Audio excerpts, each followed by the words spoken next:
Florida beat Tennessee 29-16.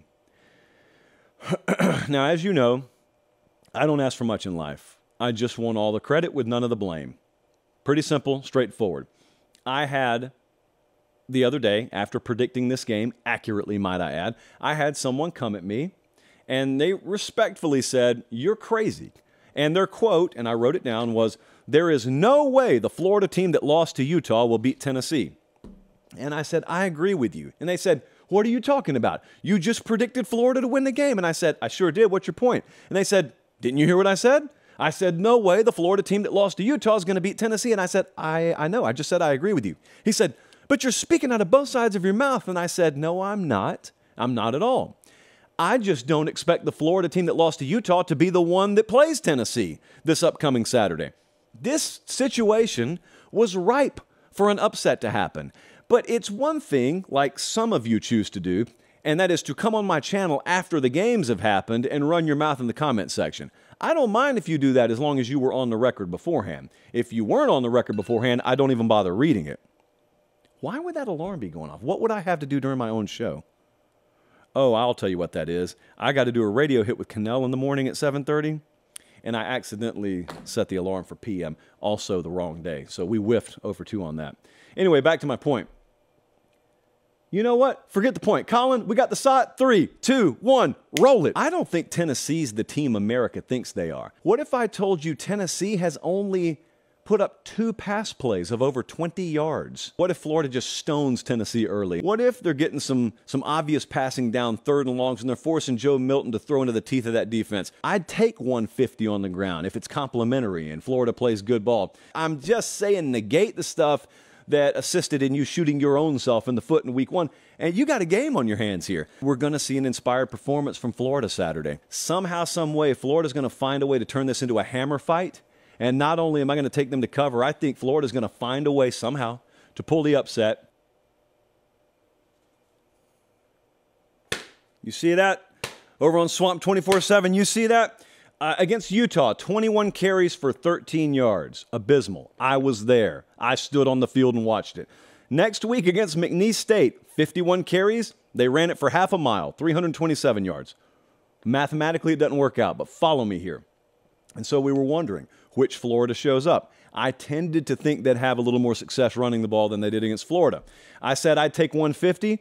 Well, they put 183 up. And 3 touchdowns. Trevor Etienne, 25 carries, 172 yards, 1 touchdown. Graham Mertz was really good. Like, if you listen to this, okay? Listen to these 2 stat lines. Neither one of them are program records. Neither one of them are going to land you on the helmet sticker of the week segments. But if you give me Etienne carrying it for 172, actually, that is a career kind of day. And you give me Graham Mertz 19 of 24 for 166 and a touchdown and another one on the ground, I believe. That is plenty good enough when you've got Austin Armstrong's defense playing like they did yesterday to compete in and possibly win every game Florida plays. Now, as you know, someone just heard me say something I didn't say. Someone just heard me say Florida will win every game they play the rest of the way. No, I didn't.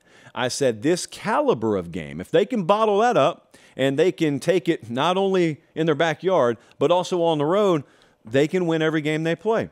You don't think they can compete against Georgia playing the way they did yesterday? I do. They're not a better team than Georgia. That effort will give me a ball game against Georgia. That effort will let you go into LSU and have a shot. That effort against Florida State, and yes, they do play all these teams, friends. That effort will give you a shot against anyone you play. As for Tennessee, I'm going to circle back to Florida in a second. As for Tennessee, this was the 3rd lowest scoring output they've had under Josh Heupel. They had 3 explosive pass plays after having 2 the entire season leading up to this one. So basically, you got a lot more of what you had already had. I said coming into the game, I'll say it once more because I think people know it now.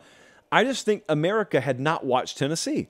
But you saw them put up half a hundo on Virginia, and so you assumed they were just bombing away on teams, and they weren't. They have not thrown the ball effectively all year. They didn't throw the ball effectively in this game. There were flashes, there were moments, but overall it looked kind of discombobulated. They've got to run the ball to win the game, and they couldn't do it effectively enough last night. They had 3.7 yards per carry. They had 10 penalties for 79 yards. That's the road. That's the road at play there. They were 0 of 3 on fourth downs. Like the Swamp, man, incredibly tough place to go into. And then when you combine that with the fact that the home team there was in desperation must-win mode. That's how they played. It's how I expected them to play. So it just goes to show you again, Meemaw was right.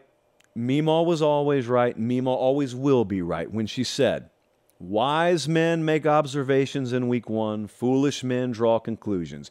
We watched Tennessee run it up on Virginia in week 1. We watched Florida suck water through a garden hose against Utah in week 1. And the same teams you watched meet 2 weeks later, and what happens?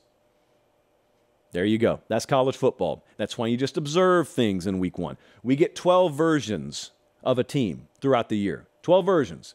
You don't get the first week repeated 12 times. Swamp looked really good last night. They ESPN did a great service to Florida recruiting. By the way, they featured the stadium vibe and the in-game vibe last night. That was a big one for Billy Napier. Trust me. That was a big recruiting night for them. They had to have it. Huge rivalry game. You got a streak that you're running up against Tennessee. You don't want to be the guy who drops the ball, and you didn't. And now all of a sudden, all seemed lost in week 1. That's not even a conference game. Last night's a conference game. So there you go. You're 1-0 in conference play. They've got Charlotte this week, and then they go to Kentucky, Vanderbilt, at South Carolina. I know what Florida fans are thinking. You're thinking 1, 2, 3, 4, 5. We should be 6-0 going into the bye week, 6-1 going into the bye week, and they very well could be.